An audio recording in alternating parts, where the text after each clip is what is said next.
ॐ भूर्भुवः स्वः तत्सवितुर्वरेण्यं भर्गो देवस्य धीमहि धियो यो नः प्रचोदयात्। ॐ शांति शांति शांति। नमस्कार मेरे dear friends, my dear friends. This is fourth video on the Talks with Swami Vivekananda. I start the fourth video with the question put up by disciple. But many people are of opinion nowadays, sir, that with the increase of wandering monks in the country, much harm has been done to its material progress. They assert it on the ground that these monks idly roam about depending on householders for their living, that these are of no help to the cause of social and national advancement. Swamiji, but will you explain to me first what is meant by the term material or secular advancement? Disciple, yes, it is to do as people in the West are doing by securing these necessities of life through education and promoting through science such objects in life as commerce, industry, communications, and so on. Then Swamiji replies, but can all these be ever brought about if real Rajas are not, or Rajas is not awakened in man? Wandering all over India, nowhere I found this Rajas manifesting itself. It is all tamas and tamas. The masses lie engulfed in tamas, and only among the monks could I find this rajas and sattva. These people are like the backbone of the country. The real sannyasi is a teacher of householders. It is with the light and teaching obtained from them that householders of old triumphed many a time in the battles of life. The householders give food and clothing to the sadhus only in return for their invaluable teachings. Had there been no such mutual exchange in India, her people would have become extinct like the American Indians by this time. It is because the householders still give a few morsels of food to the sadhus that they are yet able to keep their foothold on the path of progress. The sannyasis are not idle, they are really the fountainhead of all activity. The householders see lofty ideals carried into practice in the lives of the sadhus and accept them from them such noble ideas, and this it is that has up till now enabled them to fight their battle of life from the sphere of karma. The example of holy sadhus makes them work out holy ideas in life and imbibe real energy for work. The sannyasis inspire the householders in all noble causes by embodying in their lives the highest principle of giving up everything for the sake of God and the good of the world. And as a return, the householders give them a few doles of food, and the very disposition and capacity to grow that food develops in the people because of the blessings and good wishes of the all-renouncing monks. It is because of their failure to understand the deeper issues that people blame the monastic institution. Whatever may be the case in other countries in this land, the bark of a householder's life does not sink only because the sannyasis are at its hem. Disciple, but sir, how many monks are to be found who are truly devoted to the good of man? Swamiji, quite enough if one great sannyasi like Sri Ramakrishna comes in 1,000 years. For 1,000 years after this After his advent, people may well guide themselves by those ideas and ideals he leaves behind. It is only because this monastic institution exists in the country that men of his greatness are born here. There are defects more or less in all the institution of life. But what is the reason that in spite of its faults this noble institution stands, yet supreme over all the other institutions of life? It is because the true sannyasis forego even their own life liberation and live simply for doing good to the world. If you don't feel grateful to such a noble institution, fie on you again and again. While speaking these words, Swamiji's countenance became aglow, and before the eyes of the disciple he shone as the very embodiment of sannyasa. Then, as if realizing deep within his soul the greatness of this institution, self-absorbed, he broke forth in the sweetest symphony. वेदांत वाक्येषु सदारमन्तो भिक्षान्मात्रेण च तुष्टिमन्तः अशोकमन्तः कर्णे चरन्तः कौपन्वन्तः खलु भाग्यवन्तः. Brooding blissfully in mind over the text of the Vedanta, quite contented with food obtained as alms and wandering forth with a heart untouched by any feeling of grief, thrice happy are the sannyasis with only their loin cloth for dress. Resuming the talk, he went on, for the good of many, for the happiness of the many is the sannyasi born. His life is all vain indeed who, embracing sannyasa, forgets this ideal. The sannyasin verily is born into this world to lay down his life for others, to stop the bitter cries of men, to wipe the tears of the widow, to bring peace to the soul of the bereaved mother, to equip the ignorant masses for the struggle for existence, to accomplish the secular and spiritual well-being of all through the diffusion of spiritual teachings, and to arouse the sleeping lion of Brahma in all by throwing in the light of knowledge. Addressing then his brothers of the order, he said, our life is Atmano Muksartham Jaganti Dhaya, for the sake of our self-liberation as well as for the good of the world. So what are you sitting idle for? Arise, awake, wake up yourselves and awaken others. Achieve the consummation of human life before you pass off. Arise, awake and stop not till the goal is reached. Talk number 11. Topics covered. Consecration of the temple of Sri Ramakrishna, place the house of the deity Babu Nabgopal Ghosh, Ramakrishnapur, Havara, time 6th February 1898. Today the festival of installing the image of Sri Ramakrishna was to come up at the residence of Babu Nag-Gopal Ghosh of Ramakrishnapur, Havara. The sannyasis of the Mat and the householder devotees of Sri Ramakrishna had all been invited there. Swamiji with party reached the bathing ghat at Ramakrishnapur. He was dressed in the simplest garb of ochre with the turban on his head and was barefooted.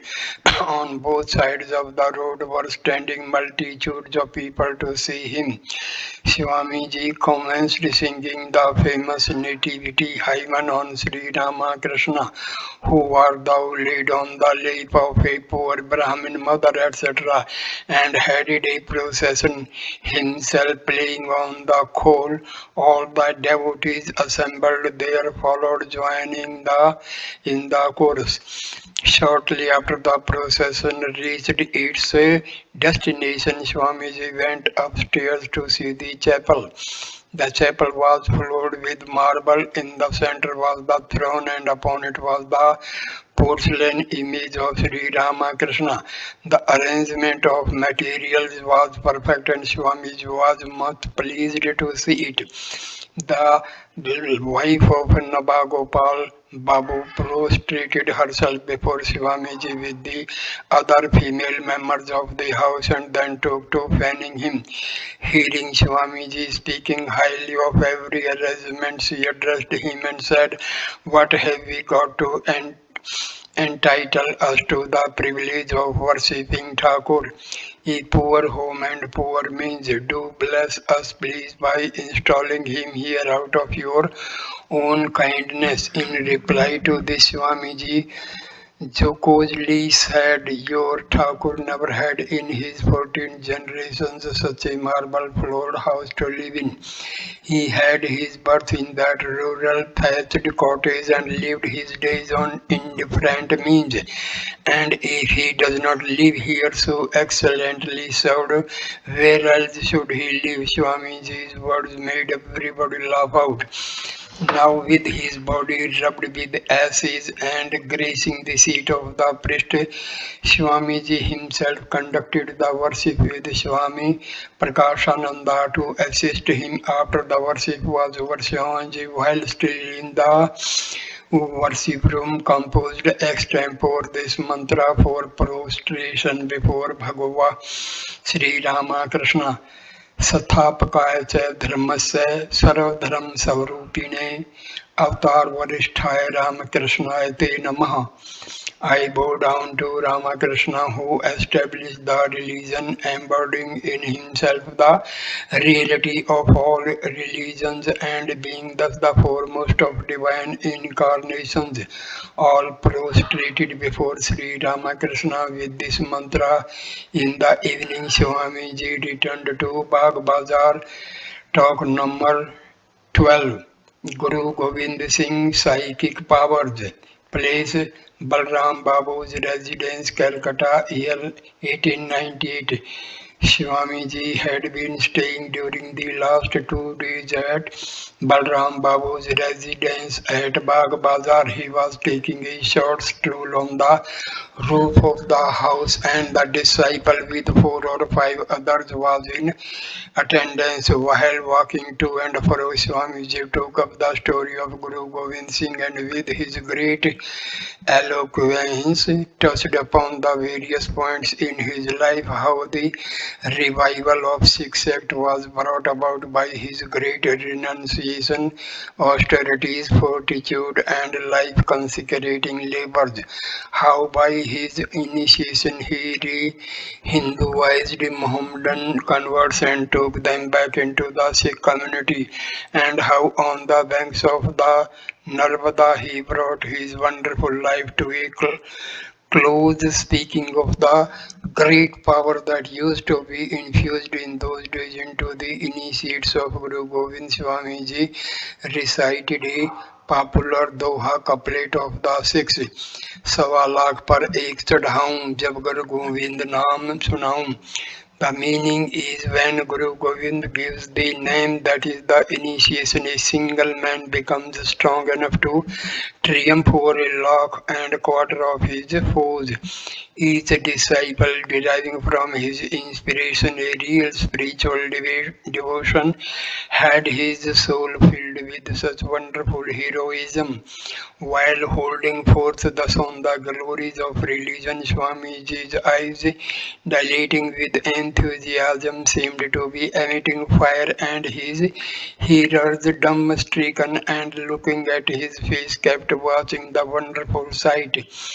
After a while, the disciple said, "Sir, it was very remarkable that Guru Gobind could unite both Hindus and Muslims within the fold of his religion and lead them both toward the same end. In Indian history, no other example of this can be found." Swamiji Man can never be united unless there is a bond of common interest. You can never unite people merely by getting up meetings, societies, and lectures if their interest be not one and the same. Guru Govind made it understood everywhere that the man of his age, be they Hindus or Muslims, were living under a regime of profound injustice and oppression. He did not create any common interest, he only pointed out to the masses, and so both Hindus and Muslims followed him. He was a great worshipper of Shakti. Yes, in Indian history, such an example is indeed very rare. Finding then that it was getting late into the night, Swamiji came down with others into the parlor of the first floor where the following conversation on the subject of miracles took place. Swamiji said it is possible to acquire miraculous powers by some little degree of mental concentration, and turning it to disciple, he asked, well, should you like to learn thought reading? I can teach that to you in 4 or 5 days. Disciple of what will it be to me, sir? Swamiji, why you will be able to know others' mind? Disciple, will that help my attainment of the knowledge of Brahma? Swamiji, not a bit.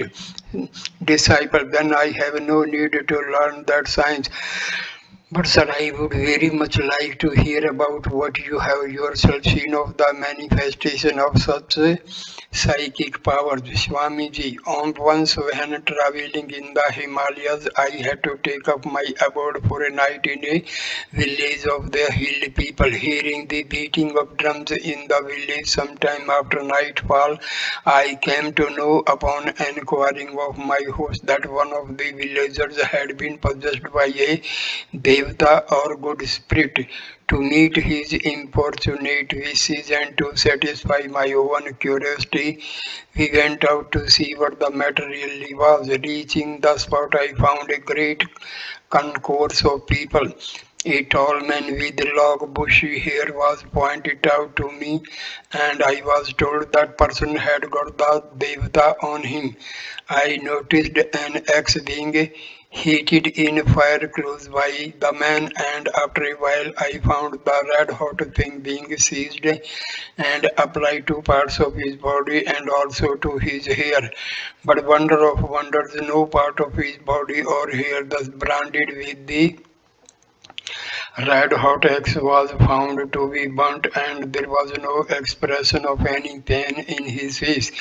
I stood mute with surprise. The headman of the village meanwhile came up to me and said, Maharaj, please exorcise this man out of your mercy. I felt myself in a nice six-foot mood to do something. I had to go near the possessed man. Once there, I felt a strong impulse to examine the axe rather closely, but the instant I touched it, I burnt my fingers. Although the thing had been cooled down to blackness, the smarting the smarting made me restless, and all my theories about the X phenomenon were spirited away from my mind. However, smarting with the burn, I placed my hand on the head of the man and repeated for a short while the japa. It was a matter of surprise to find that the man came round in 10 or 12 minutes. Then, oh, the gushing reverence the villagers showed to me. I was taken to be some wonderful man, but all the same, I could not make any head or tail of the whole business. So, without a word, one way or the other, I returned with my host to his hut. It was about midnight, and I went to bed. But what with the smarting burn in the hand and the impenetrable puzzle of the whole affair, I could not have any sleep that night. Thinking of the burning axe falling to harm living human flesh, it occurred again and again to my mind. There are more things in heaven and earth harass you than are dreamed of in your philosophy. Decide, but could you later on even explain the mystery, sir? Swamiji, no, the event came back to me in passing just now, and so I related it to you. He then resumed, but Sri Ramakrishna used to disparage these supernatural powers. His teaching was that one cannot attain to the supreme truth if the mind is diverted to the manifestation of these powers. The human mind, however, is so weak that not to speak of householders, even 90% of the sadhus happen to be votaries of these powers. In the West, men are lost in wonderment if they come across such miracles. It is only because Sri Ramakrishna has mercifully made us understand the evil of these powers as being hindrance to real spirituality that we are able to take them at their proper value. Have not you noticed how, for that reason, the children of Sri Ramakrishna pay no heed to them? Swami Yogananda said to Swamiji at this moment, well, why don't you narrate to our Bengal that incident of yours in Madras when you met the famous ghost tamer? At the earnest entreaty of the disciple, Swamiji was persuaded to give the following account of his experience. Once while I was putting up at Manmatha Babu's palace, I dreamed one night that my mother had died. My mind became much distracted, not to speak of corresponding with anybody at home. I used to send no letters in those days, even to our mutt. The dream being disclosed to Manmatha, he sent a wire to Calcutta to ascertain facts about the matter, for the dream had made my mind uneasy on the one hand, and on the other our Madras friends, with all arrangements ready, were insisting on my departing for America immediately, and I felt rather unwilling to leave before getting any news of my mother. So Manmatha, who discerned the state of my mind, suggested our repairing to a man living some way off from town, who, having acquired mystic powers over spirits, could tell fortunes and read the past and the future of a man's life. So, at Manmatha's request and to get rid of my mental suspense, I agreed to go to this man, covering the distance partly by railway and partly on foot. We four of us, Manmatha, Alasinga, myself, and another, managed to reach the place, and what met our eyes there was a man with a ghoulish, haggard, suit black appearance sitting close to a cremation ground. His attendants used some jargon of Madrasi dialect to explain to us that this was the man with perfect power over the ghost. At first, the man took absolutely no notice of us, and then, when we were about to retire from the place, he made a request for us to wait. Our Alasinga was acting as the interpreter, and he explained the request to us. Next, the man commenced drawing some figures with a pencil, and presently I found him getting perfectly still in mental concentration.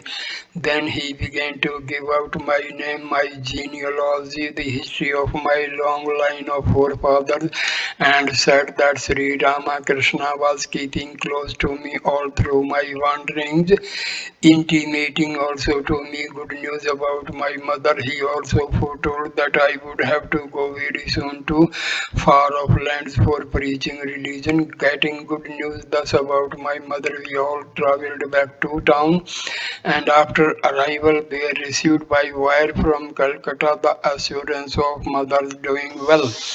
Turning to Swami Yogananda, Swamiji remarked, everything that the man had foretold came to be fulfilled to the letter. Call it some for fortuitous concurrence or anything you will. Swami Yogananda said in reply, it was because you would not believe all this before that this experience was necessary for you, Swamiji. Well, I am not a fool to believe anything and everything without direct proof and coming into this realm of Mahamaya. Oh, the many magic mysteries I have come across alongside this bigger magic conjuration of a universe. Maya, it is all Maya. Goodness, what rubbish we have been talking so long this day. By thinking constantly of ghost, man become ghost themselves, while whosoever repeats day and night, knowingly or unknowingly, I am the eternal, pure, free, self-illumined Atma, verily becomes the knower of Brahma. Saying this, Swamiji affectionately turned to the disciple and said, "Don't allow all that worthless nonsense to occupy your mind. Always discriminate between the real and the unreal and devote yourself heart and soul to the attempt to realize the Atma. There is nothing higher than this knowledge of the Atma. All else is Maya, mere jugglery. The Atman is the one unchangeable truth. This I have come to understand, and that's why I try to bring it home to you all. एक में मयम ब्रह्मणि नानास्ति किंचन. One Brahma, there is without a second, there is nothing manifold in existence. All this conversation continued up to 11 o'clock at night. After that, his meal being finished, Swamiji retired for rest. The disciple bowed down at his feet to bid him goodbye. Swamiji asked, "Are you not coming tomorrow?" Disciple, "Yes, sir, I am coming to be sure. The mind longs so much to meet you at least once before the day is out." Swamiji, so good night. Now it is getting very late. Talk number 13. Tithi Puja of Sri Ramakrishna, investing some non-Brahmin devotees with holy thread, Girish Chandra Ghosh, Karma Yoga or unselfish work. Its aim and utility. Place Belur, the rented month premises, year 1898. Swamiji was staying at the time at the rented garden house of Nilambar Babu, where the mutt had been removed from Alam Bazar. Arrangements had been made for Sri Ramakrishna's Tithi Puja nativity on a grand scale. On the morning of the auspicious day, Swamiji personally inspected the preliminaries of the worship. The inspection over, Swamiji asked the disciple, "Well, you have brought the holy thread, I hope." Disciple, "Yes, sir, I have everything is ready as you desired, but sir, I can't make out why so many holy threads are in requisition." Swamiji, "Every Divijati twice born has a right to investiture with the holy thread. The Vedas themselves are authority in this matter. Whoever will come here on his second birthday of Sri Ramakrishna, I shall invest him with the holy thread. These people have fallen from their true status, and the scriptures say that after proper expiation, those fallen in the way earn the right to investiture with the holy thread. This is the great day of Sri Ramakrishna's nativity, and man will be purified by taking his name. So the assembled devotees are to be invested with the holy thread today. Do you now understand, disciple? I have collected, sir, quite a good number of holy threads according to your instructions, and after the worship I shall, with your permission, invest the bhaktas with them. Swamiji, to the bhaktas who are not Brahmins, give this mantra of Gayatri here. Swamiji communicated to the disciple the special Gayatris for them. By degrees, all the people of the land have to be lifted to the position of Brahmins, not to speak of bhaktas of Sri Ramakrishna. Each Hindu, I say, is a brother to every other, and it is we who have degraded them by our outcry. Don't touch don't touch, and so the whole country has been plunged to the utmost depths of meanness, cowardice, and ignorance. These men have to be uplifted, words of hope and faith have to be proclaimed to them. We have to tell them you are also men like us and you have all the rights that we have. Do you understand, disciple? Yes, sir, it should be so. Swamiji now asks those who will take the holy thread to finish their bath in the Ganges. Then, after prostrations before Sri Ramakrishna, they will have their investiture about 40 to 50 bhaktas, then duly received the Gayatri from the disciple and were invested with the holy thread. When receiving them, Swamiji's face beamed with profound delight. A little after this, Srijat Grish Chandra Ghosh arrived at the mutt from Calcutta. Now arrangements for music were made at the desire of Swamiji, and sannyasis of the mutt decorated Swamiji as a yogi. Swamiji now chanted with the sweetest intonation to the accompaniment of these of the Tanpura, the Sanskrit hymen beginning with Kojantam Ram Rameti, repeated in a low tone the name of Rama, etc. And when the chanting came to a close, he went on repeating with exquisite charm and holy words Ram Ram Sri Ram Ram. His eyes were half closed, and the natural sublimity of his countenance seemed today to have deepened a hundredfold. Everything remained spellbound for over half an hour. Talks with Swami Vivekananda. After the chanting of Sri Rama's name, Swamiji continued to sing a song of Tulsidas on Sri Ramachandra in the same intoxicated strain of mind. Then other music followed. After this, Swamiji suddenly took to putting off all the decorations he had on his person and began to dress Grease Babu with them. Then he declared, Brahmansa Deva used to say, our brother is the incarnation of Bhairava. There is no distinction between him and us. Grease Babu sat speechless all the time. A piece of Gerwa cloth was also brought and he was draped in it and uttered no word of remonstrance, for he had merged himself fully today in the wishes of his brother disciple. Swamiji now said, well, GC, you are to speak to us today about Thakur, and all of you, turning all round himself, sit quiet and attentive. Even then, Grease Babu sat motionless, voiceless like marble, absolutely lost in joy. And when at last he opened his lips, he did so to say, ah, what can this humble self speak of our Lord of unbounded mercy? Verily, in this alone I realize that mercy that to me, this lowly creature, he has extended the privilege of sitting and mixing on the same footing with you, sannyasins pure from your childhood who have renounced all lust and lucre.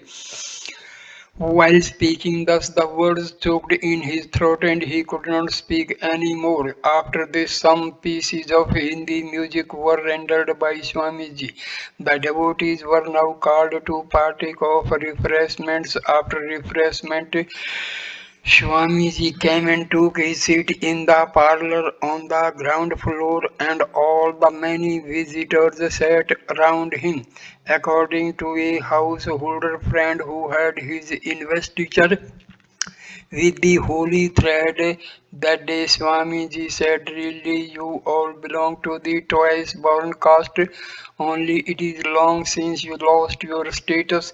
From this day again you become the twice born. Repeat the Gayatri at least 100 times daily. Won't you? The householder expressed his assent. Meanwhile, Srijat Mahendranath Gupta, Master Mahase or M, appeared on the scene. Swamiji cordially received him him and made him take his seat. Master Mahashaya said, Swamiji, this is the anniversary of Sri Ramakrishna's birthday, so you shall have to relate to us something about him. Master Mahashaya bent his head down smilingly in reply. Just now it was announced that Swami Akhandananda had come from Murshidabad with two pan, pan, pantuas which weighed 1 pound and a half. All of us hurried to see these prodigious pantuas. When they were shown to Swamiji, he said, take them up to the chapel for offering. Making Swami Akhandananda the subject of his remarks, Swami said to the disciple, mark you what a great hero he is in work of fear, death, and the like. He has no cognizance, doggedly going on doing his own work for the welfare of the many, for the happiness of the many. Disciples, sir, that power must have come to him as the result of a good deal of austerities.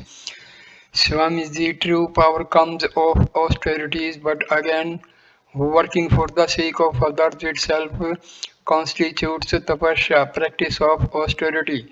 The Karma Yogins regard work itself as a part of tapasya, as on the one hand, the practice of tapasya intensifies altruistic feelings in the devotee and actuate him to unselfish work, so also the pursuit of work for the sake of others carries the worker to the last fruition of tapasya, namely the purification of the heart, and leads him thus to the realization of the Supreme Atma.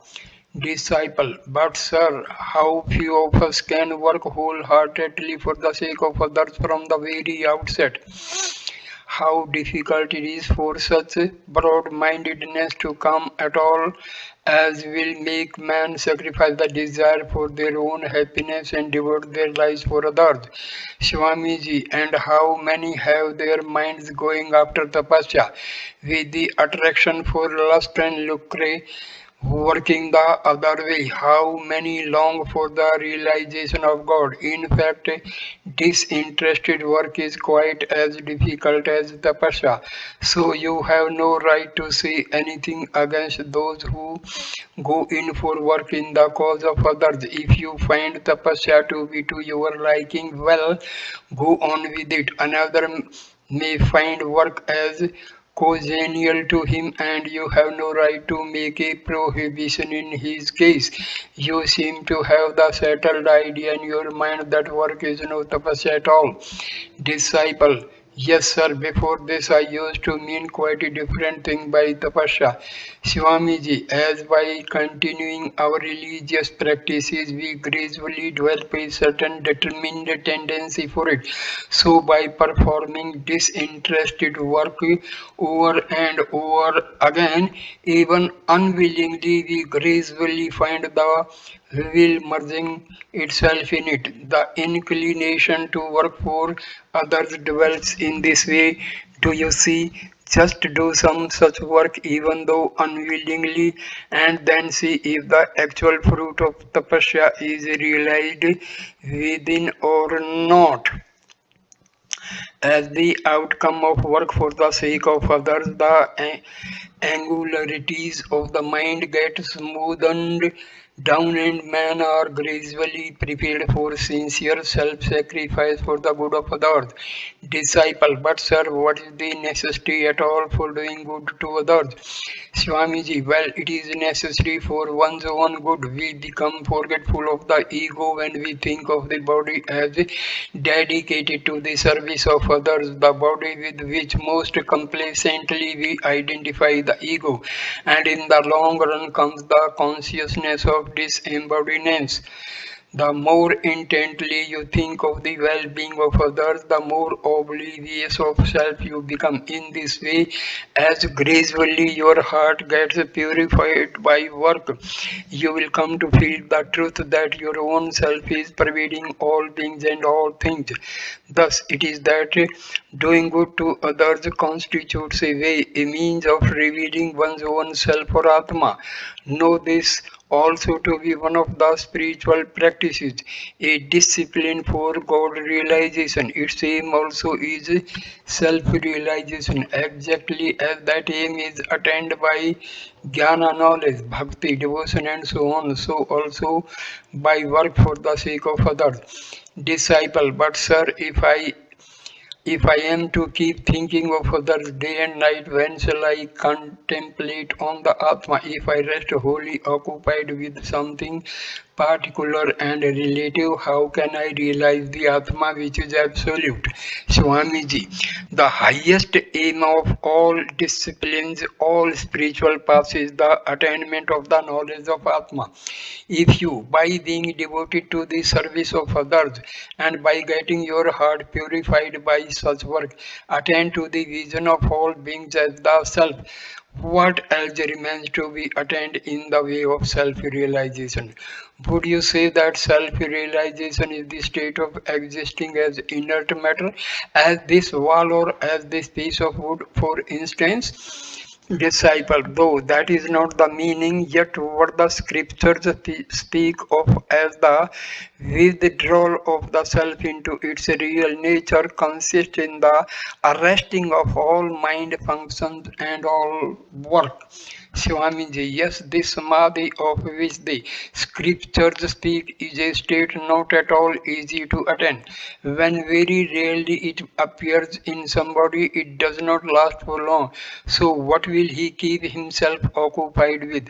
Thus, it is that after realizing that state described in the scriptures, the saint says the self in all beings and in that consciousness devotes himself to service so that any karma that was yet left to be worked out through the body may exhaust itself. It is this state which has been described by the authors of Shastras as Jivan Mukti, freedom while living.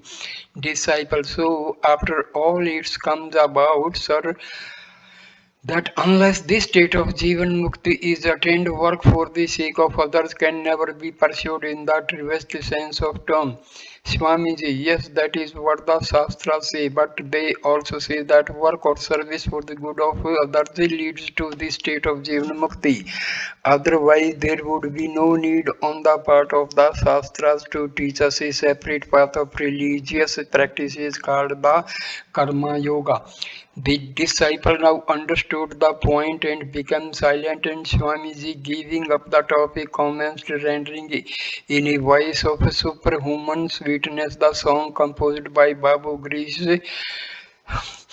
Chandra Ghosh to commemorate Sri Ramakrishna's nativity. Who art thou lying on the lap of the poor Brahmin matron, etc. Talk number 14. Installation of Sri Ramakrishna at Belur Mutt. Shankaracharya Buddha, cause of the downfall of Buddhism, influence of pilgrimage, different methods of worship. Place the rented mutt premises at Belur year 1898. Today Swamiji is to perform a sacrifice and install Sri Ramakrishna on the site of the new mutt. The disciple has been staying at the mutt since the night before with a view to witnessing the installation ceremony. In the morning, Swamiji had his bath in the Ganges and entered the worship room. Then he made offerings to the consecrated Paduka of Sri Ramakrishna and fell to meditation. Meditation and worship for preparations were now made for going to the new mutt premises. Swamiji himself took on his right shoulder the ashes of Sri Ramakrishna's body preserved in a copper casket and led the van. The disciple in company of the other sannyasis brought up the rear. There was the music of bells and conches on his way. Swamiji said to the disciples, Sri Ramakrishna said to me, wherever you will take me on your shoulders, there I will go and stay, be it under a tree or in a hut. It is therefore that I am myself carrying him on my shoulder to the new mutt grounds. Know it for certain that Sri Ramakrishna will keep his seat fixed there for the welfare of the many for a long time to come. Disciple, when was it that he said this to you? Swamiji, pointing to the sadhus of the mutt, didn't you hear from them? It was at the Kasipur garden. Disciple, I see. It was on this occasion, I suppose, that the split took place between Sri Ramakrishna's sannyasi and householder disciples regarding the privilege of serving him.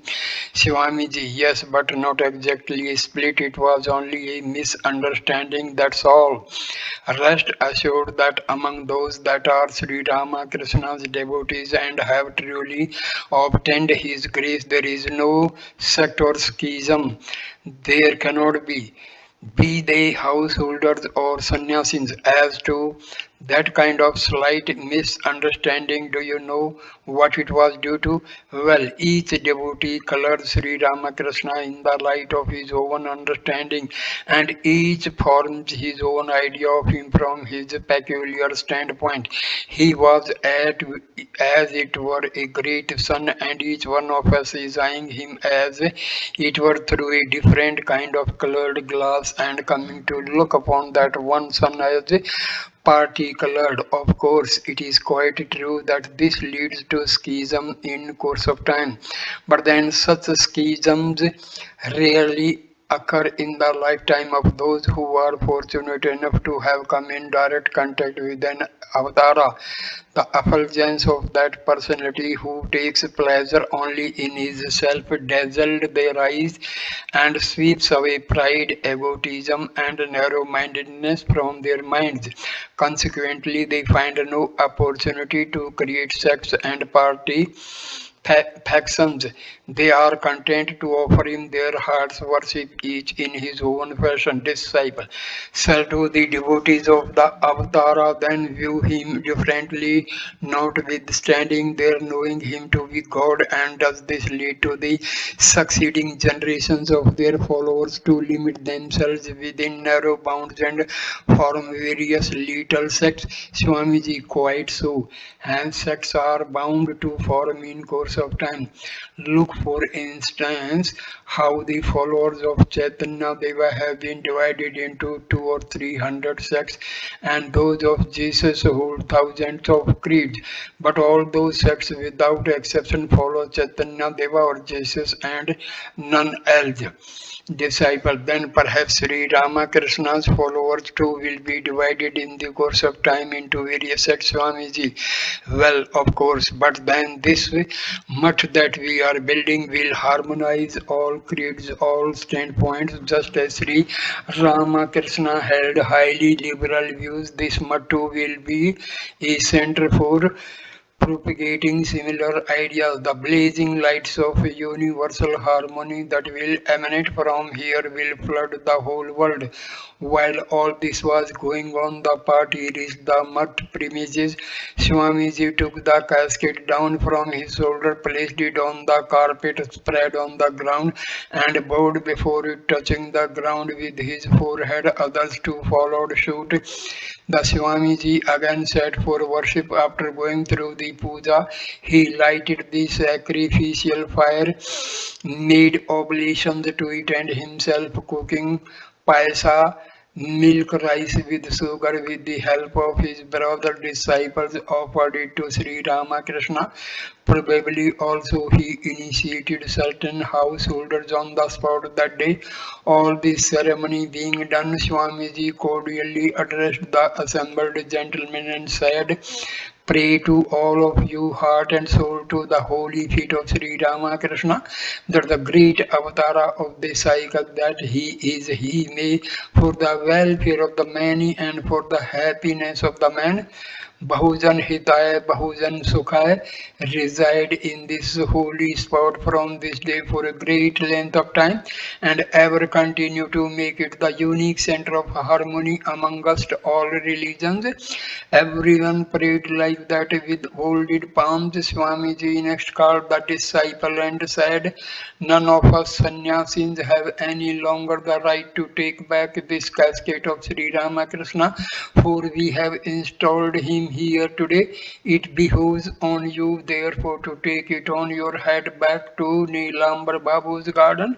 Seeing that the disciple hesitated touch the casket, Swami said, "No fear, touch it, you have my order." The disciple gladly obeyed the injunction, lifted the casket on his head and moved on. He went first, next came Swamiji, and the rest followed. Swamiji said to the disciple on the way, "Sri Ramakrishna has today sat on your head and is blessing you. Take care, never let your mind think of anything transitory from this day forth." Before crossing a small bridge, Swamiji again said to him, "Beware, now you must move very cautiously." Thus all safely reached the mutt and rejoiced. Swamiji now entered into a conversation with the disciple, in the course of which he said, "Through the will of Sri Ramakrishna, his Dharmakshetra sanctified spot has been established today. A 12 years anxiety is off my head. Do you know what I am thinking of at this moment? This mutt will be a center of learning and spiritual discipline. Householders of a virtuous turn like yourselves will build houses on the surrounding land and live there, and sannyasis, men of renunciation, will live in the center, while on that plot of land on the south of the mutt, buildings will be erected for English and American disciples to live in. How do you like this idea, disciples? Sir, it is indeed a wonderful fancy of yours. Swamiji, a fancy, do you call it? Not at all. Everything will come about in time. I am but laying the foundation. There will be lot of further developments in future. Some portion of it I shall leave to work out, and I shall infuse into you fellows various ideas which you will work out in future. It will not do merely to listen to great principles. You must apply them in the practical field, turn them into constant practice. What will be the good of cramming the high sounding dicta of the scriptures? You have first to grasp the teachings of the Shastras and then to work them out in practical life. Do you understand? This is called a practical religion. Thus the talk went on and gradually drifted to the topic of Shankaracharya. The disciple was a great adherent of Shankara, almost to the point of fanaticism. He used to look upon Shankara's Advaita philosophy as the crest of all philosophies and could not bear any criticism of him. Swamiji was aware of this, and as was his wont, wanted to break this one-sidedness of the disciple. Swamiji. Sankara's intellect was sharp like the razor. He was a good argumentator and a scholar, no doubt of that, but he had no great liberality. His heart too seems to have been like that. Besides, he used to take great pride in his Brahmanism, much like a southern Brahmin of the priest class. You may say how he has defended in his commentary on the Vedanta Sutras that the non-Brahmin caste will not attain to a supreme knowledge of Brahma, and how spacious arguments. Referring to Vidura, he has said that he became a knower of Brahma by reason of his Brahmin body in the previous incarnation. Well, if nowadays any Shudra attains to a knowledge of Brahma, shall we have to side with your Shankara and maintain that because he had been a Brahman in his previous birth, therefore he has attend to this knowledge, goodness. What is the use of dragging in Brahmanism with no much ado? The Vedas have entitled anyone belonging to the three upper castes to a study of the Vedas and the realization of Brahma. Have not they? So Sankara had no need whatsoever of displaying this curious bit of pedantry on this subject contrary to the Vedas, and such was his heart that he burnt to death lots of Buddhist monks by defeating them in argument, and the Buddhists too were foolish enough to burn themselves to death simply because they were worsted in argument. What can you call such an action on Shankara's part except fantasism? But look at Buddha's heart, ever ready to give his own life to save the life of even a kid. What to speak of Bahujan Hitaya, Bahujan Sukhaya, for the welfare of the many, for the happiness of the many. See what a large heartedness, what a compassion. Disciple, can't we call that attitude of Buddha too as another kind of fanaticism, sir? He went to the length of sacrificing his own body for the sake of a beast, Swamiji. But consider how much good to the world and its beings came out of that.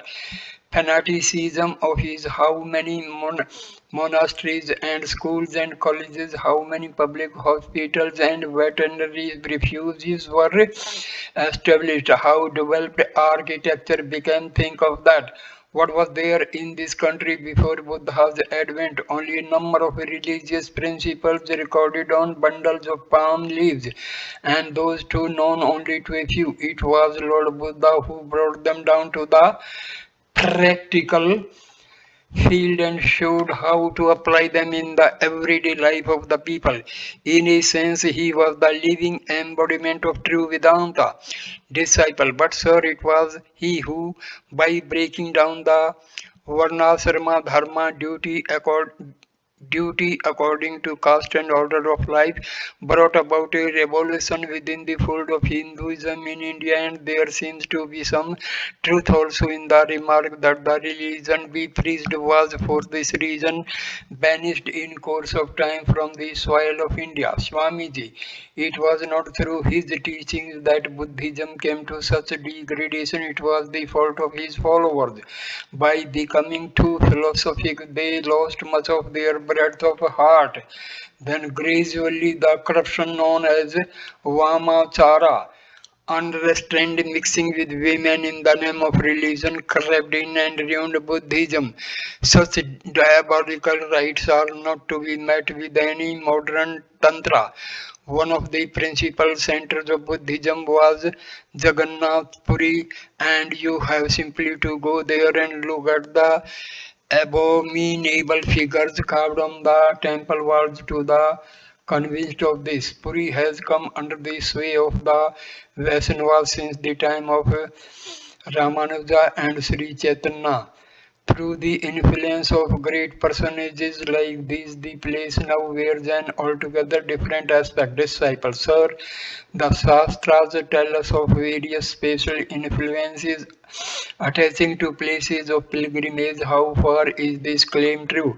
Swamiji, when the whole world is form universal of the eternal Atma, the Ishvara, what is there to wonder at the special influence attaching to particular places? There are places where he manifests himself specially, either spontaneously or through the earnest longing of pure souls and ordinary men. If he visits those places with eagerness, attains his and quite easily. Therefore, it may lead to the development of the self in time to have recourse to holy places. But know it for certain that there is no great tirtha, holy spot than the body of man. Nowhere else is the Atma so manifest as here. That car of Jagannath that you see is but a concrete symbol of this corporeal car. You have to behold the Atma in this car of the body. Have not you read Atmanam Rathin Virjihi? Know the Atma to be seated on the chariot. etc. Madhve Vamanamason Visve Deva Upasate. All the gods worship the Vamana, the supreme being in a diminutive form, seated in the interior of the body.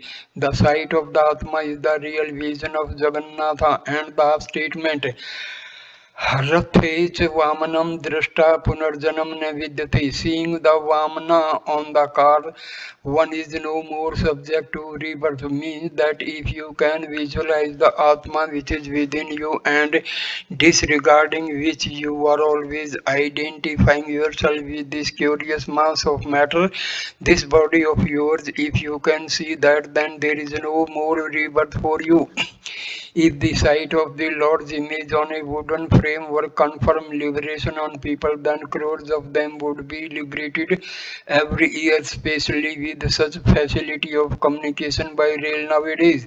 But I do not mean to say that the notion which devotees in general entertain towards Sri Jagannatha is either nothing or erroneous. There is a class of people who gradually rise to higher and higher truths with the help of that image.